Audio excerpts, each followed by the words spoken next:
प्राचीन काल की बात है। कैलाश शिखर पर अनेक देव, दिव्य ऋषिगण, सिद्धगणादि के साथ चतुरानन ब्रह्मा जी भी एक उच्च आसन पर विराजमान थे। वहीं पर एक अन्य आसन पर भगवान शंकर भी जगत जननी उमा के सहित सुशोभित थे। उनके निकट ही गणपति और कुमार कार्तिकेय दोनों ही अन्य बालकों के साथ क्रीड़ा में मग्न हो रहे थे। शिवजी के हाथ में एक दिव्य फल था। वे सोच रहे थे कि इसे किसे दिया जाए। पार्वती जी से पूछा तो वे कभी कहती कि गणेश को दे दीजिए और कभी कहती कुमार को देना उचित होगा। जब वे कुछ निश्चयात्मक उत्तर न दे पाईं तो शिवजी ने उसे बाद में विचार करने के उद्देश्य से अपने पास रख लिया। अब दोनों बालक गणेश और कुमार उस फल की मांग करने लगे। जब उनका अधिक आग्रह बढ़ा तब शिवजी ने ब्रह्मा जी से पूछा, ब्रह्मन, यह पूर्व फल देवर्षि नारद जी दे गए थे, इसे ये दोनों बालक मांग रहे हैं। फल एक ही है और आधा फल कोई लेना नहीं चाहता। ऐसी स्थिति में आप ही निर्णय कीजिए कि यह इनमें से किसे दिया जाए। चतुरानन विचार कर बोले, यदि फल एक ही है तो नियमानुसार कुमार को दिया जाना चाहिए, क्योंकि किसी भी वस्तु पर बड़े बालक का अधिकार पहले पहुंचता है। ब्रह्मा जी की बात सुनकर शिवजी ने वह फल कुमार को दे दिया। ये देखकर गणपति रुष्ट हो गए। विशेषकर उनका क्रोध चतुरानन पर ही था कि उन्होंने ऐसी व्यवस्था क्यों दे डाली। सभा समाप्त हुई। सभी देवता आदि उठकर अपने अपने स्थानों को चले गए। ब्रह्मा जी भी अपने लोक में जा पहुंचे। वहां उन्हें सृष्टि का आरंभ करना था, किंतु जैसे ही वे सर्गरचना में लगे वैसे ही गणेश्वर ने विघ्न उपस्थित कर दिया। उस समय उन्होंने प्रकट होकर अपना अत्यंत उग्र रूप दिखाया। उनके उस रूप को देखकर ब्रह्मा जी डर के कारण कांपने लगे। चंद्रमा ने देखा कि गणपति के उग्र रूप को देखकर ब्रह्मा जी भय से कांप रहे हैं, तो उसे हंसी आ गई। उसके साथ ही चंद्रमा के जो गण उस दृश्य को देख रहे थे वे भी हंस पड़े। ये देखकर भगवान गजानन को क्रोध आ गया और वे चंद्रमा को शाप देते हुए बोले, मयंक, तूने इस समय मेरी हंसी उड़ाकर जो अभद्रता प्रदर्शित की है उसका फल तुझे मिलना ही चाहिए। जा, तू किसी के भी देखने के योग्य नहीं रहेगा और यदि कोई भूल से भी देख लेगा तो अवश्य ही पाप का भागी होगा। इतना कहकर गजमुख अंतर्धान हो गए। उनका शाप प्राप्त होते ही चंद्रमा श्रीहत मलिन एवं दीन हो गया। उनके तेज में अत्यंत न्यूनता आ गई। इससे वह बहुत व्याकुल हुआ और खिन्नतापूर्वक पश्चाताप करने लगा, देखो मैं कैसी मूर्खता कर बैठा। उन जगदीश्वर के साथ वे प्रभु तो निमादि गुणों से संपन्न, संसार के कारण के भी कारण एवं महाप्रभु हैं। उनके रुष्ट होने से मैं अदर्शनीय एवं कलाहीन हो गया हूँ। अब इससे छुटकारा पाने के लिए क्या करूँ? जब चंद्रमा की समझ में कोई उपाय नहीं आया तो वह तुरंत ही देवराज इंद्र के पास गया, परंतु इंद्रादि देवता भी उसे नहीं देखना चाहते थे। उन सभी ने अपनी अपनी आंखें झुका लीं। तब इंद्र ने भी उसकी ओर न देखते हुए ही पूछा, अरे चंद्रमा, तुम्हारी ये दशा कैसे हुई? क्या गजकर्ण के शाप का ही प्रभाव है? ये सब बात स्पष्ट कहो। चंद्रमा बोला, देवराज, आपसे क्या छिपा है? सब कुछ जानते हुए भी अनजान बनकर क्यों पूछ रहे हो?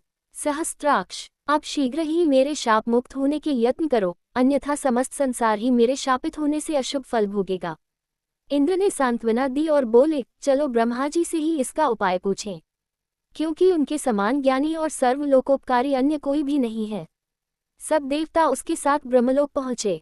आगे आगे चंद्रमा और पीछे पीछे इंद्र के नेतृत्व में सब देवगण। ब्रह्मा जी ने जब ये जाना कि चंद्रमा आ रहा है तो पाप लगने के भय से उन्होंने भी दृष्टि नीची कर ली और बोले, कहो सुधांशु, यहाँ किस अभिप्राय से आना हुआ? अरे, तुम्हारे पीछे तो देवराज इंद्र और समस्त सुरगण ही चले आ रहे हैं। ब्रह्मा जी के प्रश्न का उत्तर सुरपति ने ही दिया। वे बोले, ब्रह्मन, भगवान गणेश्वर आप पर कुपित हुए थे और शाप दे बैठे चंद्रमा को, इसलिए अब आप ही इसे छुड़ाने का कुछ उपाय कीजिए। हम सभी देवता इसी प्रयोजन से आपकी सेवा में उपस्थित हुए हैं। चतुरानन ने कुछ विचार कर कहा, उन्हीं गणेश्वर प्रभु की शरण लेनी होगी। देवराज, चंद्रमा को आगे रखकर उन्हीं का पूजन एवं स्तवन करो। चंद्रमा के ऊपर गणेश्वर की कृपा। ब्रह्मा जी की बात सुनकर भगवान गजानन के पूजन की तैयारी की गई। गणेश्वर की प्रतिमा बनाकर षोडशोपचार पूजन एवं भावनापूर्वक स्तुति कर निवेदन किया गया, प्रभु इस चंद्रमा पर कृपा कीजिए। उस समय यह ज्ञानवश हंस पड़ा था, किंतु अब इसे अपनी मूर्खता का ज्ञान हो गया है। नाथ, देवताओं की प्रार्थना पर भगवान गणेश्वर प्रकट हो गए। सभी ने उनका अद्भुत रूप देखकर उन्हें दंडवत प्रणाम किया। तब गणपति प्रसन्न होकर बोले, देवगण, मैं संतुष्ट हूँ, अतएव जो चाहो वह अभीष्टवर मांग लो। चंद्रमा ने उनके चरणों में मस्तक रख दिया और अश्रुजल से पदारविंदों को धोने लगा। गणेश्वर बोले, उठ उठ चंद्रमा, अब संताप न कर, मैं तुझ पर प्रसन्न हूँ। चंद्रमा ने कहा, प्रभु मुझे शाप मुक्त कीजिए, मेरी कांति नष्ट हो गई है, उसे लौटा दीजिए, मैं अदर्शनीय से दर्शनीय हो जाऊं नाथ, मेरे अपराध को क्षमा कर दीजिए भक्तवत्सल। गजकर्ण बोले, अच्छा बोल, तुझे 1 वर्ष 6 मास अथवा 3 मास के लिए अदर्शनीय रहने दिया जाए अथवा कुछ और चाहता है? शीघ्र ही स्पष्ट बता। चंद्रमा ने कहा, प्रभु मुझे बहुत दंड मिल गया है, अब तो क्षमा कर दीजिए। ये कहकर उसने पुनः दंडवत प्रणाम किया तथा सब देवता भी उनके चरणों में झुक गए। गणेश्वर ने मुस्कुराते हुए कहा, मैं अपने वचन को मिथ्या कैसे करूं? चाहे सूर्य और सुमेरु अपना स्थान त्याग दे, समुद्र अपनी मर्यादा छोड़ दे अथवा अग्नि शीतल हो जाए, किंतु मेरा वचन मिथ्या नहीं हो सकता। फिर भी मैं तुम्हें वर्ष में 1 ही दिन के लिए शापित रखूंगा तथा भाद्र शुक्ल चतुर्थ्यायो ज्ञानज्ञानत्पिवा अभिशापो भावेत चंद्र दर्शनात् भविष्य दुख भाग। जाने या अनजाने में भी जो कोई भाद्रपद शुक्ल चतुर्थी को चंद्रमा को देखेगा वही अभिशप्त होगा और वही अधिक दुख का भागी होगा, इसमें कोई संदेह नहीं। भगवान हेरम के इन कृपापूर्ण वचनों को सुनकर चंद्रमा बहुत प्रसन्न हुआ तथा समस्त देवगण भी उनका जय जयकार करने लगे। चंद्रमा ने पुनः निवेदन किया, प्रभु भविष्य में मुझसे इस प्रकार की मूर्खता न हो और मेरा चित्त आपके चरण कमलों के स्मरण में लगा रहे, ऐसा वर मुझे प्रदान करें। गणेश्वर ने प्रसन्न होकर कहा, ऐसा ही होगा, परंतु मेरे एकाक्षरी मंत्र गम का जप करते रहना। ये कहकर भगवान अंतर्धान हो गए और तब समस्त देवता स्वर्गलोक को गए तथा चंद्रमा भी अपने लोक में जा पहुंचा।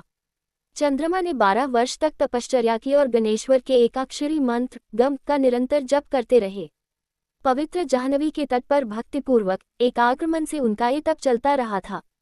तभी सहसा एक दिन वे परम प्रभु चंद्रमा के समक्ष प्रकट हो गए। इस समय उनकी रूप छटा देखकर निशापति अवाक रह गया। उसके चित्त में आश्चर्य मिश्रित भय की अवतारणा हुई, किंतु शीघ्र ही उसे निश्चय हो गया कि वह साक्षात आदिदेव भगवान गजानन ही हैं, तो वह हाथ जोड़कर प्रणाम करता हुआ उनकी स्तुति करने लगा। नमामि देव द्विर्दानंतम यह सर्वविघ्न हरते जनानाम धर्मार्थ का मंस्तनुते खिलाना तस्मै नमो विघ्न विनाशनाय। मैं उन 2 दांतों से युक्त परमेश्वर को नमस्कार करता हूँ जो अपने भक्तों के सभी विघ्नों का हरण करते तथा सभी के लिए धर्म, अर्थ और काम को प्रशस्त करते हैं। उन विघ्न विनाशक परमात्मा गजानन को नमस्कार है। हे प्रभु, मैंने अज्ञानवश जो अपराध किया था उसे क्षमा करके मुझे मेरा पूर्व रूप प्रदान कीजिए। हे नाथ, आप ही मुझे मेरा ये रूप प्राप्त करा सकते हैं। हे दयानिधान, आप सभी देवताओं के अधीश्वर, नित्य बोध स्वरूप एवं सत्य हैं। समस्त वेद आपके ही स्वरूप हैं तथा आपके द्वारा ही उनका प्रतिपादन हुआ है। हे देव, ये जगत आपका ही स्वरूप है तथा आप ही साक्षात परब्रह्म हैं। हे कृपानिधि, विश्व की उत्पत्ति, पालन और प्रलय के भी आप ही एकमात्र कारण हैं। आपका तिरस्कार कोई नहीं कर सकता। भगवान गजकर्ण ने चंद्रमा की ओर कृपापूर्ण दृष्टि से देखा और मधुर मुस्कान बिखेरते हुए बोले, सुधांशु, ये तो मैं पहले ही कह चुका था कि तुम प्रत्येक वर्ष केवल 1 दिन के लिए ही अदर्शनीय रहोगे। उस दिन तुम्हें जो कोई भी जाने अनजाने देख लेगा वही बस अभिशाप का भागी बनेगा। इस प्रकार तुम्हारी निस्तेजस्विता को ऐसे ही लोग बांट लेंगे। कृष्ण पक्ष की चतुर्थी में जो व्रत किया जाए उसमें तुम्हारा उदय होने पर व्रत करने वाले वे लोग यदि मेरी और तुम्हारी यत्नपूर्वक पूजा करेंगे तो भी उस व्रत का फल लाभ होगा। उस दिन तुम्हारा दर्शन अवश्य करना चाहिए, अन्यथा व्रत का फल नहीं होगा। चंद्रदेव, तुम अब भविष्य में अपने एक अंश से मेरे मस्तक में विद्यमान हो जाओ। इससे मुझे तो प्रसन्नता होगी ही, तुम्हारी भी शोभा होगी। प्रत्येक मास की शुक्ल पक्ष की द्वितीया में तुम्हारे दर्शन का बड़ा महत्व रहेगा तथा उस दिन अधिकांश स्त्री पुरुष तुम्हारे दर्शन का पुण्य लाभ करते हुए तुम्हें नमस्कार किया करेंगे। मैं वर देता हूँ कि अब तुम पूर्ववत तेजस्वी, सुंदर एवं वंदनीय हो जाओ। इस प्रकार वर देकर भगवान गजानन अंतर्हित हो गए तथा चंद्रमा अपना पूर्व तेज प्राप्त करके प्रसन्न हो गया।